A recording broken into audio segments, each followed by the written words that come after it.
এবার তৃণমূল কংগ্রেসের অস্বস্তি বাড়ালেন সুজাতা মণ্ডল।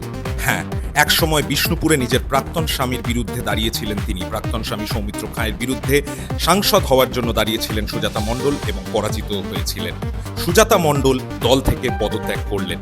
তৃণমূলের অস্বস্তি বাড়িয়ে এবার তিনি বিজেপিতে যান কিনা সেটা সময় কথা বলবে, কিন্তু তৃণমূল কংগ্রেসের সঙ্গে যে তিনি আর নেই সেটা পরিষ্কার জানিয়ে দিলেন।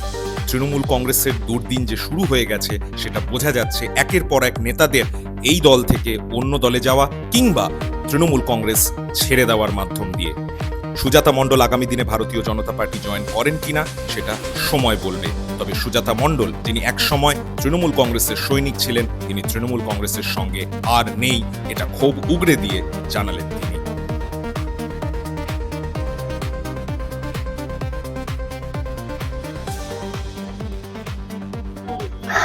আজকে ডিস্ট্রিক্ট ম্যাজিস্ট্রেটের কার্যালয়ে এই কারণেই আমার আসা, সেটা হলো আজকে আমি আমার যে সরকারি পোস্ট হোল্ড করতাম, সুযোগ সুবিধা পেতাম, সেই জেলা পরিষদের কর্মাধ্যক্ষ পোস্টটি থেকে আমি রিজাইন করলাম।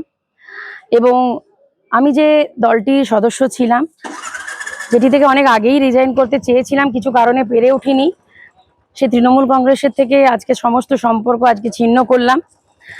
গতকাল আমার যে নিরাপত্তা রক্ষা বাহিনী আমাকে বিগত যে শাসক দল ছিলেন তারা আমাকে 7খানা নিরাপত্তা রক্ষী দিয়েছিল। 3টি হাউস গার্ড ছিল, 4টি পিএসও ছিল, কলকাতা পুলিশ স্পেশাল ব্রাঞ্চের 2জন, ওয়েস্ট বেঙ্গল পুলিশের 2জন।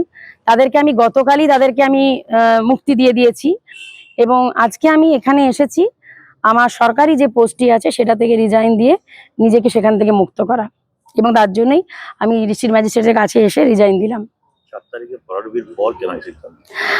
এটা হয়তো কোথাও না কোথাও আপনার প্রশ্নটা খুব যুক্তিযুক্ত, কিন্তু আমার উত্তরটা হচ্ছে আজকে যদি রেজাল্টটা উল্টো হতো তাহলেও আপনারা আমাকে জেলা পরিষদ থেকে পদত্যাগ করতে দেখতে পেতেন এবং দল থেকেও আমাকে সরে যেতে দেখতে পেতেন।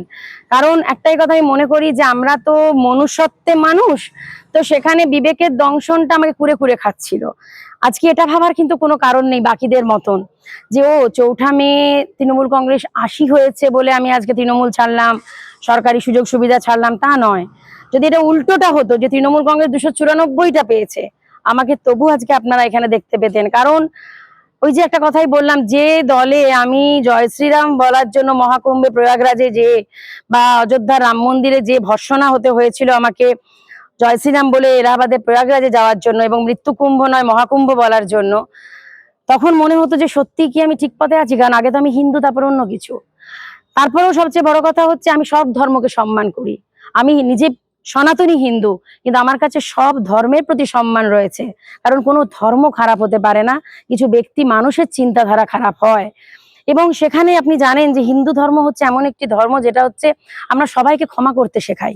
তো আমি সেখানেও বাধা পেয়েছি। এবং সর্বোপরি যখন অভয়া কাণ্ডটি ঘটে, যেটা কি তিলোত্তমা কাণ্ড, এবং মাস্টাররা যখন রাস্তায় চাকরি হারিয়ে মার খাচ্ছে, সেই যন্ত্রণাটা সহ্য করতে পারিনি, বিবেকের দংশন কুরে কুরে খেত। তাই জন্য আপনারা দেখে থাকবেন, আমি এবারে নির্বাচনী প্রচারেও নামিনি। আমাকে কোথাও দেখতে পাবেন না নির্বাচনী প্রচারে। কারণ দেখুন, আমার পরিচয়টা হচ্ছে মানুষের কাছে যেয়ে। আমি মানুষকে যে কি বলতাম যে অভয়াকে আমরা বিচার দিতে পারিনি, তাও ভোট দাও। মানুষকে যে আমি কি বলতাম যে মাস্টারদেরকে রাস্তায় বসে মার খেয়েছে, তারা চাকরি হারিয়েছে, তাদের জন্য ভোট দাও। আমি সেই জন্য মানুষের কাছে আমি মনে করেছি দল আমাকে সঠিক সময়ে কাজে লাগায়নি। আমরা যেটা বলতে গেছি সেটা শোনার বা বলার জায়গা পাওয়া যায়নি। কিন্তু হ্যাঁ, এটাও ঠিক, বাকিদের মতো যারা সাসপেন্ডেড হচ্ছে, যারা দল থেকে অনেক সুযোগ সুবিধা পেয়ে আজকে 4 তারিখে বা মুখ খুঁজে, আমি তাদের মতন সমালোচনা করব না। সেটা আমার বিবেকের বাঁধছে। কারণ আমি সময় থাকতে বলতে চেয়েছি। কারণ আমরা যারা মাঠে ঘাটের মানুষ, যারা আমরা গ্রাসরুটের মানুষ, মানুষের গন্ধ বুঝি। আমি তো কোনো পারিবারিক ব্যাকগ্রাউন্ড থেকে রাজনীতিতে আসিনি। আমি এসেছি লড়তে লড়তে। না, আমি সেসব কিছু এখনো ভাবিনি। আজকে আমি তৃণমূল কংগ্রেসের সঙ্গে সমস্ত সম্পর্ক ছিন্ন করলাম। সরকারি সুযোগ সুবিধা প্রাপ্ত যে পোস্ট, জেলা পরিষদের কর্মাধ্যক্ষ থেকে রিজাইন দিলাম। গতকাল সমস্ত সিকিউরিটিকে আমি প্রত্যাখ্যান করেছি। আজকে থেকে আমার নিরাপত্তা মানুষের কাছে, আর মানুষের নিরাপত্তা, মানুষের প্রতি ভালোবাসা আমার সবসময় ছিল, আছে, থাকবে।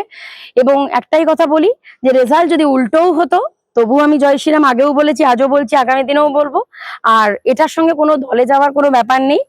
যেরকম মানুষের সঙ্গে লড়াই করতাম, সামাজিক সংগঠন বা কোনো রাজনৈতিক সংগঠনের যদি মনে হয় যে হ্যাঁ সুজাতাকে তারা মানুষের স্বার্থে হিতার্থে কাজে লাগাতে চায়, অবশ্যই আছি। কিন্তু আজকে আমি এখন রাজনৈতিক ব্যানার ছাড়া সাধারণ সুজাতা।